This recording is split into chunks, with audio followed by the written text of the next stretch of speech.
Do you know what? I'm right in the middle of tax return admin at the moment, and I'm not at my phone at all.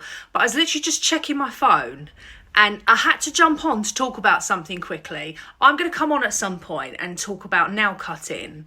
But before I do, it's like a pre-come on to have a whinge about some of the absolute, utter danger that you see online.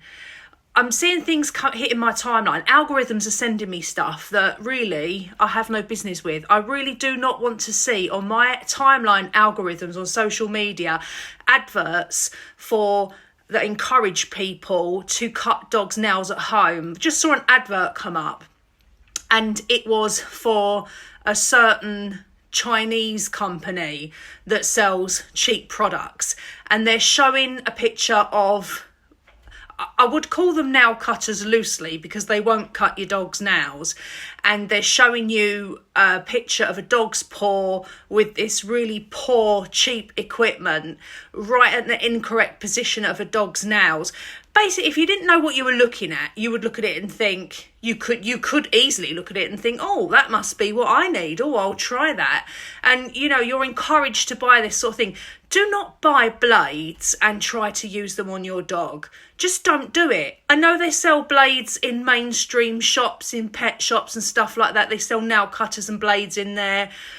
But just don't do it. They're people that sell blades to people that aren't skilled to do this job are irresponsible. All the big companies that do it, all the small companies that do it, anyone that's on there showing you how to do it yourself at home, every single one of them, including the vets that are on the daytime TVs, all of them, massively, massively irresponsible.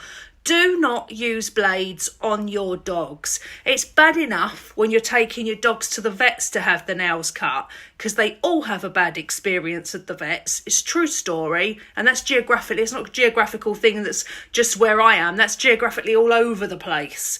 I see dogs from all over the country, far and wide, up and down, left and right, all have bad experiences at the vets because vets aren't trained to cut dogs' nails properly. That's why they hurt them, and it's got nothing to do with cutting them or going through the bloodline. That's a separate issue. It's not actually a problem going through the bloodline if you know what you're doing and it doesn't hurt the dog, but that's another story. I'm going to come on in depth and have a nag about this, but I've got to come on and pre-nag and say, can we not just be encouraged to buy nail cutters and attempt to cut nails yourself? You are being shown the wrong equipment. You are being shown the wrong techniques. You're being shown so many dangerous things.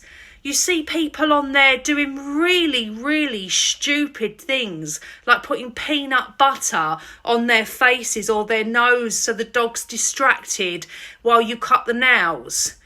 What's the first thing your dog's going to do if it wants to erupt when its nose is at your face? It's going to bite you, isn't it? It's going to bite your face.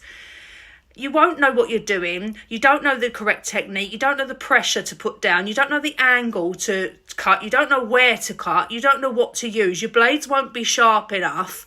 It's not one size fits all. It's no good watching some video and thinking that you can know what you're doing. You don't even know if you're watching the correct video or not. I've cut hundreds and hundreds and hundreds and hundreds of dogs' nails, and each one is different. It is not one size fits all. Do not cut your dog's nails at home yourself, and do not listen to all that tosh that comes up on your timeline encouraging you to do so.